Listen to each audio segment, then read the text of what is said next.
عما يتساءلون عن النبأ العظيم الذي هم مختلفون كلا سيعلمون ثم كلا سيعلمون ألم نجعل الأرض مهادا والجبال أوتادا وخلقناكم أزواجا وجعلنا نومكم سباتا وجعلنا الليل لباسا وجعلنا النهار معاشا وبنينا فوقكم سبعا شدادا وجعلنا سراجا وهاجا وأنزلنا من المعصرات ماء ثجاجا لنخرج به حبا ونباتا وجنات ألفافا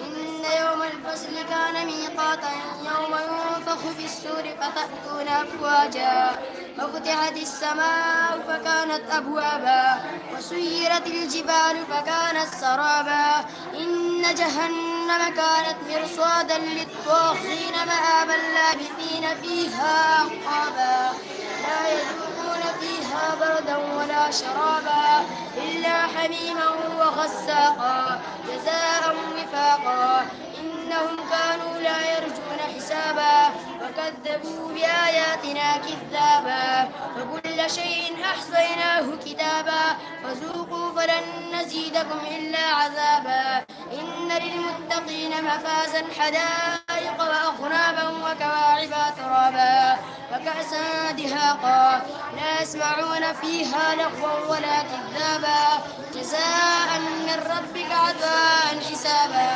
رب السماوات والأرض وما بينهما الرحمن لا يملكون منه خطابا يوم يقوم الروح والملائكة صفا لا يتكلمون إلا من أذن له الرحمن وقال صوابا